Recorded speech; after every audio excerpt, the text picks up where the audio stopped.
coming to the normal length of the cervix. Now let me just show you the model first. Okay, so I have created this model for you. So this is a tubular vagina. You know vagina is open from one side and closed from the other, and this is the uterus. Okay, now uterus has a cervix. This is the cervix which has an anterior lip and a posterior lip. Okay, now it goes inside the vagina, it pierces the vagina, we know that, right? And then when we put a speculum, we can easily see the cervix from here.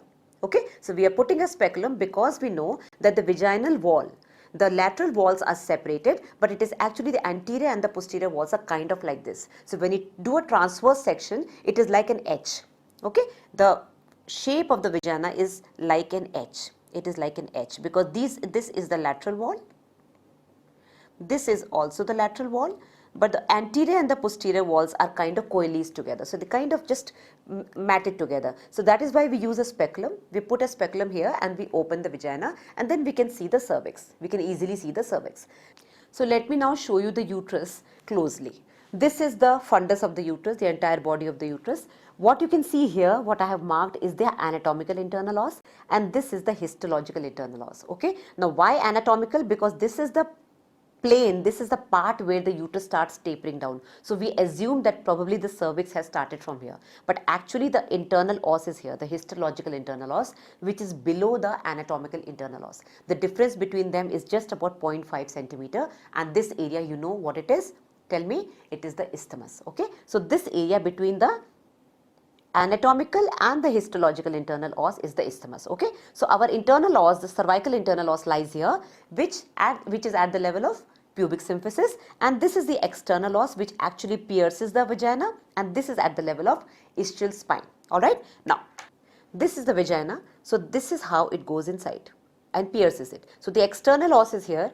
When you put the speculum, it is outside in the vagina, and the internal os is inside. Now this is the supravaginal part of the cervix, that is the part which is inside the abdomen, which is the pelvic organ. Okay, and the infravaginal part or the portio vaginalis is the one which has pierced inside. So this is the infravaginal part. Okay, so why I am telling you all this? Because supravaginal and infravaginal part, they have elongations in different kinds of prolapse. Okay, so now let me just taper this cervix and show you what is infravaginal and supravaginal elongation.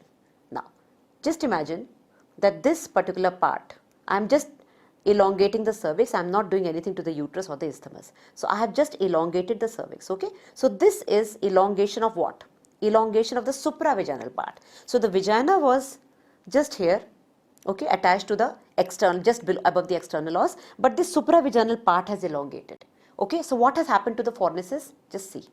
What has happened to the fornices? What are the fornices? These areas are the fornices. So if you put a finger inside, we feel the fornices here. I'll draw a diagram to show you. These fornices will become shallow because this thing has kind of elongated. So this area which we measure from here till here has become less. Now for example, now another example is if the supravaginal part is okay, it is absolutely normal, but it's the infravaginal part which has elongated in the vagina. So this part is normal, but the infravaginal part is elongating. So what will happen then? The vagina will attach here at the normal level, but when we put a speculum, we see that there is a long cervix coming out. And in that case, these fornices, which we measure from the external os till the depth of the vagina, these will increase. So let me draw a diagram for you. So this is supravaginal part and this is infravaginal part.